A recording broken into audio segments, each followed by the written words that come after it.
Hi friends, మేము పెట్టే interesting videos కోసం ఇప్పుడే మా ఛానల్ని సబ్స్క్రైబ్ చేసి పక్కనే ఉన్న గంట సింబల్ని యాక్టివేట్ చేసుకోండి.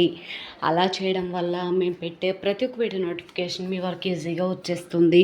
ఇక లేట్ చేయకుండా వీడియోలో ఏం జరుగుతుందో చూసేయండి. ఇకపోతే ధనాలు రాజుని రెడీ చేసి తీసుకొని వస్తూ ఉండగా వరాలు కూడా అటు నుంచి శ్వేతని తీసుకొని వస్తూ ఉంటారు. వరాలు ఇక ధనాలు ఇద్దరు కలిసి రాజు అలాగే శ్వేత ఇద్దరిని కూడా తీసుకొని వస్తూ ఉండడం చూసిన రాజు అలానే బాధపడుతూ ఉంటాడు. ప్రతాప్ మాత్రం కోపంగా రాజు వైపు చూస్తూ ఉంటాడు. ఇద్దరిని కూడా తీసుకొచ్చి పీటల మీద కూర్చోబెడతారు. పంతులు గారు మంత్రాలు చదువుతూ ఉంటారు. ముత్యాలు చాలా సంబరపడిపోతూ ఉంటుంది. అప్పలనాయుడు మాత్రం చాలా బాధపడుతూ రాజు వైపు దీనంగా చూస్తూ ఉంటాడు. అమ్మగారు త్వరగా వస్తే బాగుంటుంది, నా కొడుకు జీవితం నాశనం కాకుండా అమ్మగారు మాత్రమే ఆపగలరు అని చెప్పి అప్పలనాయుడు తన మనసులో అనుకుంటూ ఉంటాడు. ఇకపోతే రాజు దండం పెట్టుకోమంటే అలానే చూస్తూ ఉంటే శ్వేత ఇక రాజు దండం పెట్టుకో అని అంటూ ఉంటుంది. సరే అని చెప్పేసి దండం పెట్టుకుంటూ ఉంటాడు. ఇకపోతే ఇదే సందర్భం అని రేణుక ఇక తానే కిడ్నీ ఇచ్చానని చెప్పి బాలమణితో అబద్ధం చెప్పి పెళ్ళి ఆపడానికి తీసుకొని వస్తూ ఉంటుంది.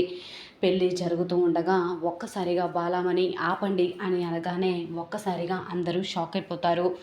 ఏంటొదినా, మీరు రాకుండానే పెళ్ళైపోతుందేమో అని చెప్పి భయపడుతున్నారా?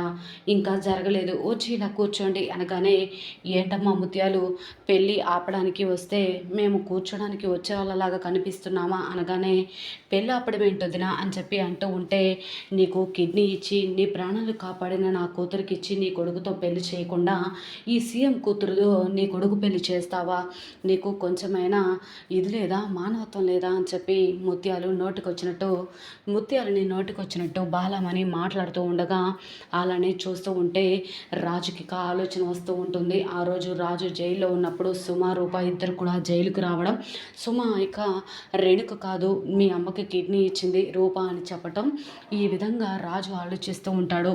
ఇదే మంచి సమయం సందర్భం అనుకుంటా, ఈ విధంగా అయినా ఈ పెళ్ళి ఆగిపోతుందేమో, ఖచ్చితంగా అమ్మకి కిడ్నీ ఇచ్చింది అమ్మాయి గారు అన్న నిజాన్ని బయట పెట్టాలి అని చెప్పి ఈ విధంగా రాజు అనుకుంటూ అమ్మ అని చెప్పబోయేసరికి ఒక్కసారిగా రూప ఎవరితో చెప్పొద్దని మాట తీసుకున్న విషయం గుర్తొచ్చేస్తుంది.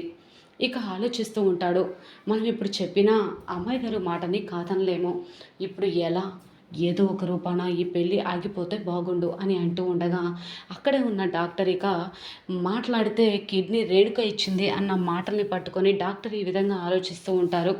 అదేంటి, ఆ రోజు ముత్యాలు గారికి కిడ్నీ ఇచ్చింది ఈ అమ్మాయి కాదు కదా, వేరే అమ్మాయి కదా, మరి ఈ అమ్మాయి కిడ్నీ ఇచ్చానని చెప్తుంది ఏంటి అని చెప్పి డాక్టర్ ఆశ్చర్యంగా చూస్తూ ఉంటారు.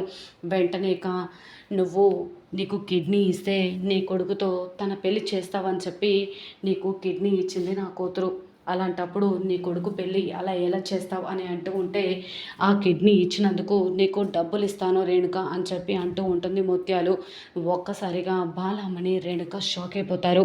చూసావా, నువ్వు ప్రేమగా కిడ్నీ ఇచ్చి తన కొడుకుతో పెళ్లి చేస్తుందేమో ముత్యాలు, తనే ఆశపడ్డావు కదా, తనేమంటుందో చూసావు కదా, డబ్బు ఇస్తానంటుంది అనగానే ఒక్కసారిగా ఈ విధంగా అంటూ ఉంటుంది ముత్యాలు.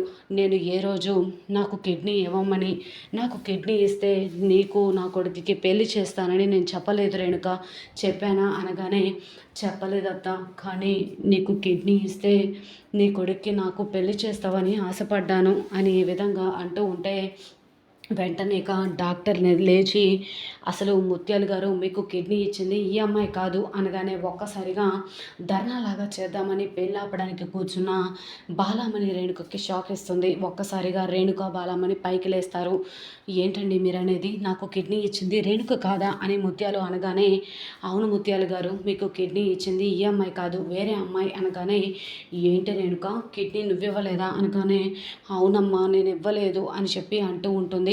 మరెందుకు ఇలా చెప్పావు అనగానే రాజు పెళ్ళి ఆపడానికి ఇంతకంటే మంచి మార్గం దొరకలేదమ్మా, నువ్వైతే రాజు పెళ్ళి ఆపేస్తావని తీసుకొచ్చాను అనగానే ఇప్పుడు ఏం చేద్దాం, ఇక పద వెళ్దాం అనగానే మీరు కాదా కిడ్నీ ఇవ్వకుండా ఇలా డ్రామాలు ఆడతారా, వచ్చారు కదా ఒక ముద్ద తిని వెళ్ళండి, లేదా ఒక మూలన కూర్చోండి, లేకపోతే ఇక్కడ నుంచి వెళ్ళిపోండి అని ముత్యాలు అరుస్తూ ఉంటుంది.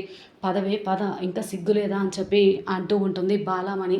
వెంటనే ఇక రేణుక ఇలా అంటూ ఉంటుంది, లేదమ్మా, వద్దమ్మా, రాజుతో నా పెళ్ళి జరిగిపోవాలమ్మా, శ్వేతతో పెళ్ళి జరగకూడదు, ఎలాగైనా రాజుకి నాకు పెళ్ళి జరిగేలా చెయ్యి, కనీసం ఈ పెళ్ళైనా ఆపేలా చెయ్యమ్మా అని అంటూ ఉంటే, సరే పెళ్ళి ఆపాలంటే ఇక్కడే ఉండాలి కదా, ఏదో ఒక మూలన కూర్చుందాం పద అని చెప్పి ఇద్దరు కూడా వెళ్ళి కూర్చుంటారు.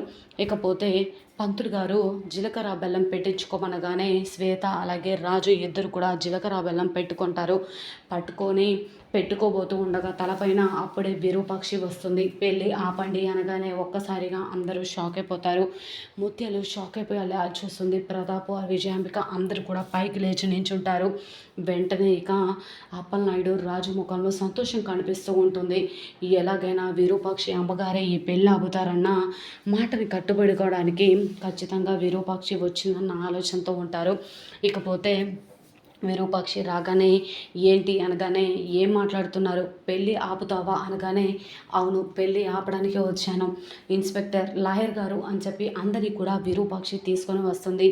వెంటనే ఇక చట్టరీత్యా రెండో పెళ్ళి నేరం, ఆల్రెడీ అక్కడ కూర్చున్న పెళ్లి కొడుకుకి పెళ్ళి అయిపోయింది, అది కూడా నా కూతురుతో పెళ్ళి అయిపోయింది, ఇప్పుడు వేరొకరి అమ్మాయిని ఎలా పెళ్లి చేసుకుంటారు అని చెప్పి అనగానే అప్పుడు వెంటనే ప్రతాప్ ఇలా అంటూ ఉంటాడు, నా కూతురుతోనే అతనికి పెళ్లి జరిగిపోయింది, నా కూతురు అంగీకారంతో, పెద్దల అంగీకారంతోనే అతను వేరే పెళ్లి చేసుకుంటున్నాడు, ఈ పత్రం కూడా సంతకం పెట్టామని చెప్పి అనగానే శ్వేత ఇక లెటర్ తీసుకొచ్చి విరూపాక్షికి ఇచ్చి, కావాలంటే చదువుకోండి, చదువు రాకపోతే మీ లాయర్ చేత చదివించుకోండి అనగానే ఒక్కసారిగా విరూపాక్షి షాక్ అయిపోతుంది.